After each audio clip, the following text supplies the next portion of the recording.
Hola, soy la maestra Hilda Laura Pérez Salinas y en el marco del Seminario de Historia y Filosofía de la Educación en México, impartida por el catedrático Dr. Osvaldo García Martínez, tengo el honor de presentarles una inmersión en la etapa indígena de la educación del país.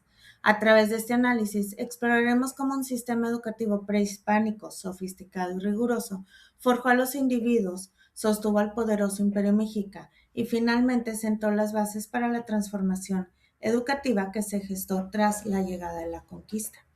El objetivo es comprender que la educación para las culturas nahuas no era una opción, sino el cimiento inevitable de su existencia, tanto social como espiritual.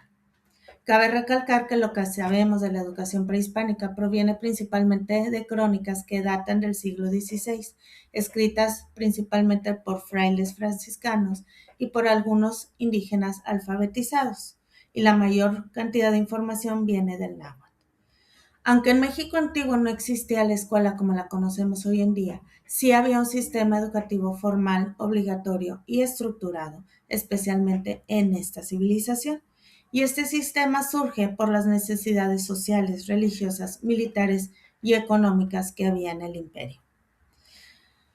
¿Por qué estas necesidades? Porque se necesitaba una cohesión social. Los pueblos mesoamericanos eran sociedades muy complejas, con jerarquías, actividades especializadas y sistemas políticos muy desarrollados, y para mantener el orden social se ocupaba tres cosas: formar ciudadanos obedientes a las normas, transmitir valores y reforzar la identidad del pueblo. En la siguiente diapositiva podemos ver que el niño al nacer era prometido al templo, estableciendo un compromiso religioso que aseguraba su futura escolarización. El sistema en ese entonces se veía como la base para formar al ciudadano ideal que requería el imperio. Entonces, con esta información, sabemos que la educación iniciaba en el hogar. Las familias plebeyas eh, tenían un sistema en el que los niños convivían estrechamente con sus padres y aprendían el oficio familiar desde muy pequeños. Los niños aprendían oficios ligados al campo, a la pesca, al comercio, mientras que las niñas aprendían labores del hogar como hilar, tejer y moler. Por el otro lado, en las familias nobles, los niños eran criados por sus madres, con visitas protocolarias de parte de sus padres, que eran sacerdotes o autoridades, y a partir de los 6 años quedaban a cargo o al cuidado de ayos y ayas, quienes eran los guías de inculcarles modales y conducta.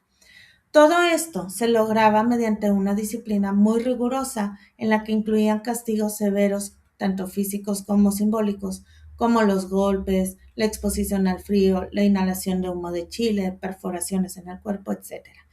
Estas prácticas buscaban lograr la disciplina, la obediencia y el control del carácter del niño. Posteriormente, el niño, al alcanzar la edad entre los 10 y 12 años, hablando de los varones, ingresaban a un sistema escolar obligatorio que estaba diferenciado por el linaje al que pertenecía. Había dos escuelas principales o instituciones y ambas estaban ligadas a la iglesia. Por un lado teníamos el Tepochcali, que era la casa de los jóvenes, y por el otro estaba el Calmecac, que era el linaje de la casa. Aquí podemos ver una comparativa donde podemos notar que el Tepochcali era la escuela dirigida a los hijos de los plebeyos, que tenía un enfoque u una formación militar y se hacía mediante actividades que consistían en cargar troncos, marchar, tomar presos, practicar tareas civiles como obras públicas y participar en danzas nocturnas. La vida de estas estudiantes era pues relativamente poco estricta. Podían ir a casa a comer, dormir, podían tener vida en pareja, podían tener entretenimiento, etcétera. Por otro lado, el Calmecac, que era la mente del imperio, era una escuela dirigida a los hijos de los nobles y tenía una formación más rigurosa que estaba centrada en la religión, el gobierno, la lectura e interpretación de códices y el autosacrificio mediante prácticas como ayunos y disciplinas extremas. En esta escuela había una reclusión más estricta, castigos severos y una alta exigencia moral. Había otro lugar denominado Cuicacali, que se conoce como la Casa del Canto, y era el engranaje que conectaba la educación, la vida social y el trabajo en el Estado. En este espacio los jóvenes de ambos grupos practicaban canto y danza y se organizaban para obras públicas. Este lugar se convirtió en clave para reforzar la pertenencia comunitaria y los roles sociales.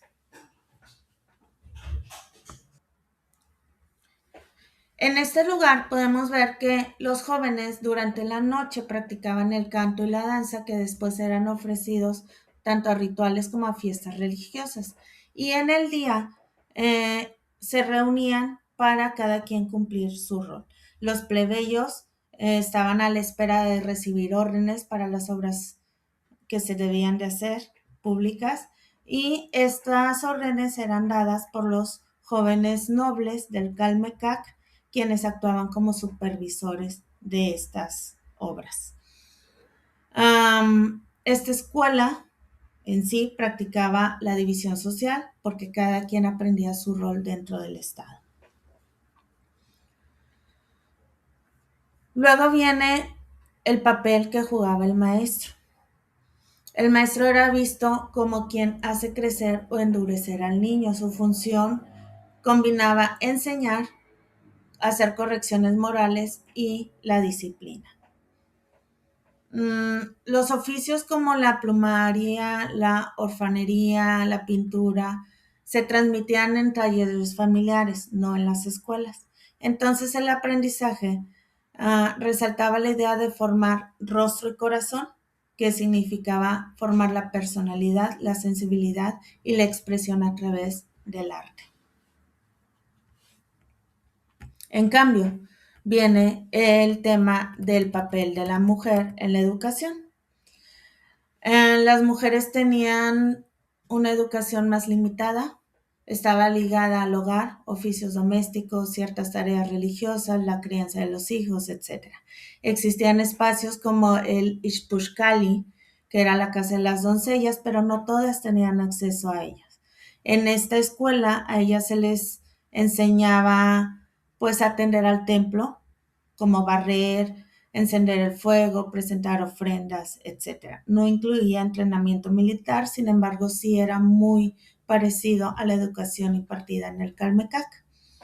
Y algo muy importante en las mujeres era inculcarles el valor de la humildad, que era un valor supremo y altamente valorado en la sociedad náhuatl.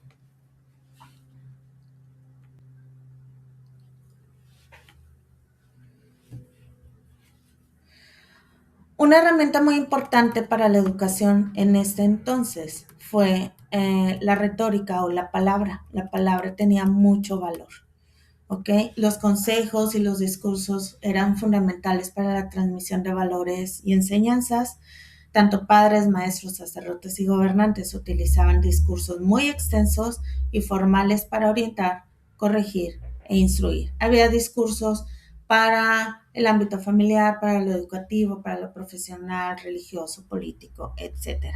Y en resumen, con todo esto podemos ver que la educación prehispánica era un sistema muy rígido, clasista, que aseguraba la estructura social del imperio.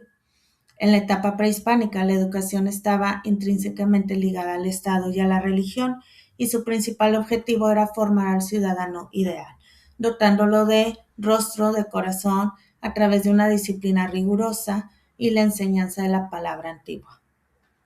Estaba marcada por una fuerte división social, reflejada en sus instituciones, asegurando que cada persona conociera y cumpliera su rol dentro del imperio.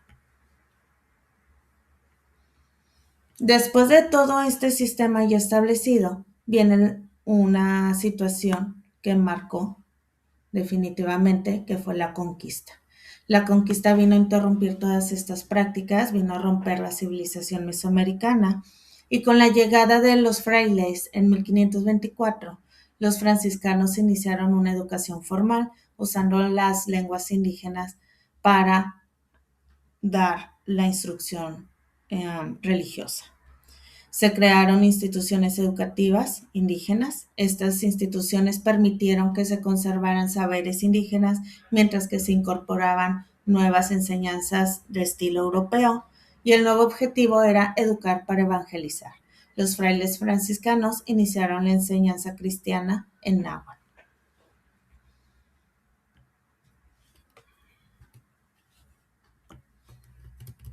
¿Dónde se llevaba a cabo esto? Bueno, se daban clases de catecismo a todos los niños y niñas. Se seleccionaban algunas jóvenes de élite para vivir en el convento y aprender canto, latín, lectura, escritura, etc. Los conventos se convirtieron en escuelas de artes y oficios donde los artesanos indígenas creaban arte bajo la tutela de los frailes. Se crearon dos instituciones formales que fueron clave.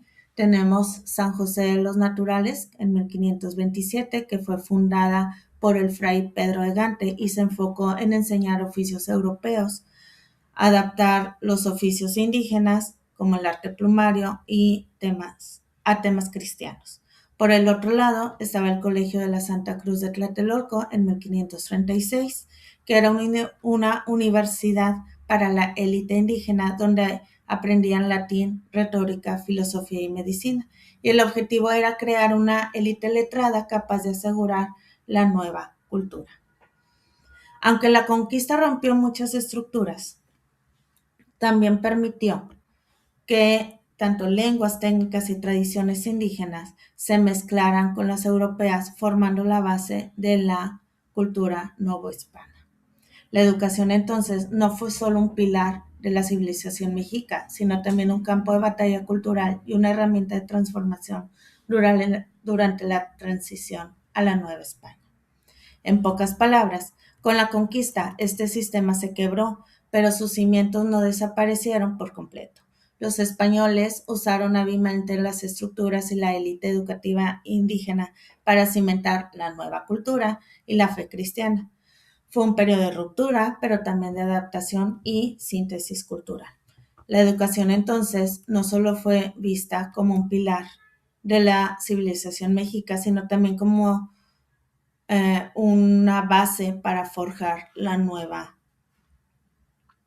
la transición a la Nueva España. La educación del siglo XXI debe ser la herramienta para liberar y validar la rica complejidad cultural y lingüística que surgió con esta fusión histórica, asegurando que la calidad se traduzca en una justicia educativa para todos, sin importar el origen o el contexto donde se desenvuelvan los alumnos. Muchas gracias por su atención.